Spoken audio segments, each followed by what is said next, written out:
पटना के कंगन घाट पर पहली बार आयोजित होगा 12 दिवसीय गंगा महोत्सव। राजधानी पटना के लोगों के लिए एक बेहद खास आयोजन होने जा रहा है। पहली बार पटना सिटी के कंगन घाट पर 12 दिवसीय भव्य गंगा महोत्सव का आयोजन किया जा रहा है, जो 5 जून से शुरू होकर 16 जून तक चलेगा। यह महोत्सव सनातनी गंगा फाउंडेशन और IDPTS के संयुक्त तत्वावधान में आयोजित किया जा रहा है। इस उत्सव को लेकर न केवल बिहार बल्कि देश विदेश के लोगों में भी भारी उत्साह देखा जा रहा है।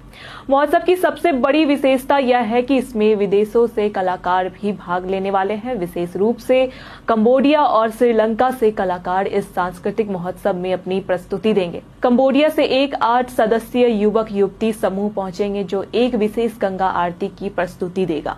इस आरती को एक भव्य नृत्य आयोजन के रूप में पेश किया जाएगा, जिसमें भारत की प्रमुख शास्त्रीय नृत्य शैलियां कथक, ओडिसी, भरतनाट्यम, मोहिनीअट्टम, कथकली, मणिपुरी, कुचिपुड़ी और सत्रीय नृत्य का सम्मिलन होगा। इस महाआरती में कुल 100 नृत्यांगनाएं, 11 ऋषि कुमारियां और 1000 महिलाएं एक साथ मां गंगा की आरती करेगी, जो अपने आप में एक ऐतिहासिक दृश्य होगा। गंगा महोत्सव का आयोजन केवल सांस्कृतिक प्रदर्शन के उद्देश्य से नहीं किया जा रहा है, बल्कि इसका एक गहरा सामाजिक और पर्यावरणीय संदेश भी है। इस आयोजन का मुख्य उद्देश्य है गंगा सफाई और संरक्षण के प्रति लोगों को जागरूक करना।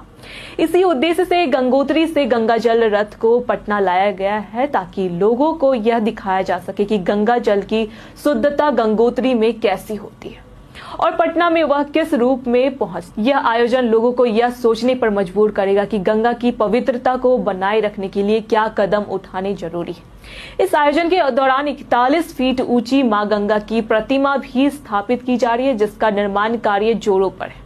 यह प्रतिमा न केवल महोत्सव का प्रमुख आकर्षण होगी, बल्कि गंगा की महिमा और महत्व को भी दर्शाएगी। गंगा को सनातन धर्म में मां के रूप में पूजा जाता है और यह महोत्सव इसी श्रद्धा का प्रतीक बनेगा। गंगा महोत्सव में बॉलीवुड के प्रसिद्ध अभिनेता मुकेश खन्ना, जो महाभारत में भीष्म पितामह और शक्तिमान जैसे लोकप्रिय किरदार निभा चुके हैं, वे भी भाग लेंगे।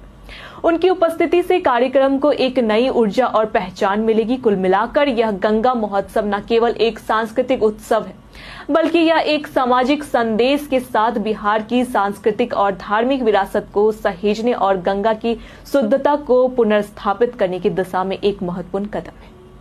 क्या आपने गंगा महोत्सव में कोई ऐसा पल अनुभव किया जो जीवन भर याद रहेगा?